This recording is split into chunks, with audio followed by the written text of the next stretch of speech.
வெண்டைக்காயெல்லாம் நல்லா க்ளீனாக 3 தடவை நல்லா க்ளீன் பண்ணிவிட்டு நல்லா அலசிட்டு கோம்பெல்லாம் கட் பண்ணி 2 பக்கம் கோம்பு கட் பண்ணிவிட்டு ஆஃபாக பாதியாக கட் பண்ணி வச்சுக்கணும். நல்லா சத்தாக இருக்கும் வெண்டைக்காய். குழந்தைங்க சாப்பிட்றதெல்லாம் வந்து தனியாக எதுவும் அது இது பண்ணி கொடுத்தாக்கா சாப்பிடாதுங்க. குழம்பா பண்ணாலும் பொரியலாக பண்ணாலும் சாப்பிடாதுங்க. இப்படி பண்ணி கொடுத்தா கொஞ்சம் நல்லா சாப்பிடுங்க.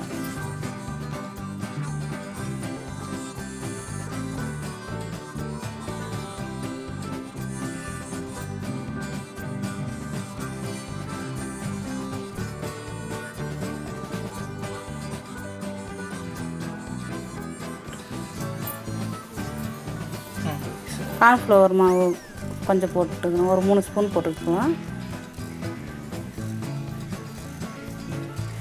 கடலை மாவு ஒரு 3 ஸ்பூன் போட்டுக்கலாம்.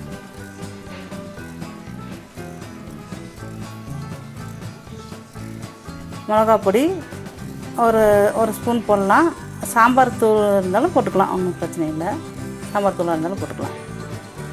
அப்புறம் கொத்தமல்லி தூள் கொஞ்சம் 1 ஸ்பூனு.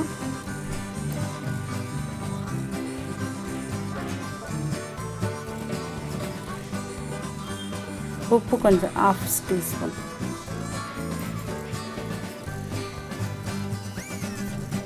இஞ்சி பூண்டு திருவி போட்டுக்கலாம்.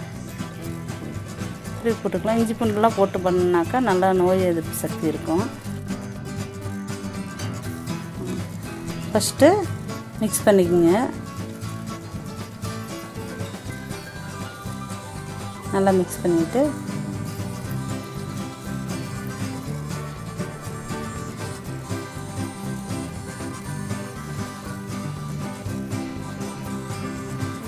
கொஞ்சம் தண்ணி கலந்து மிக்ஸ் பண்ணிக்கோங்க.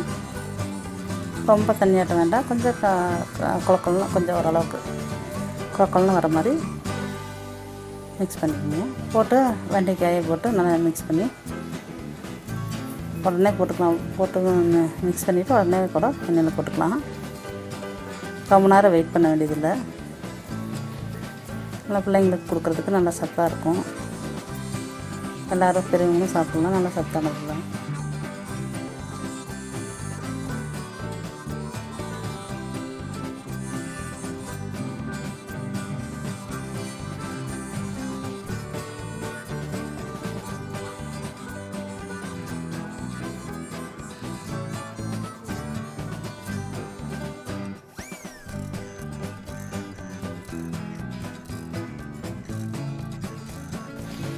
எண்ணெய் ஊற்றிக்கங்க தேவையான அளவுக்கு.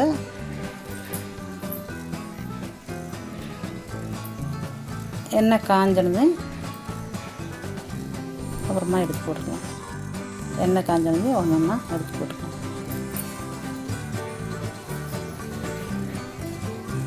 நல்லா ஓரளவுக்கு நல்லா பொரிஞ்சு வரணும். நல்லா கலரு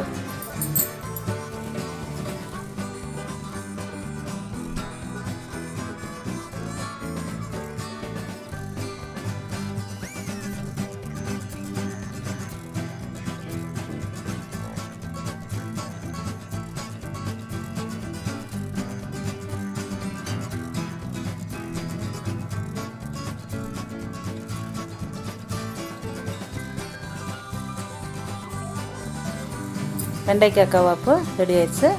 சாப்பிடலாம்.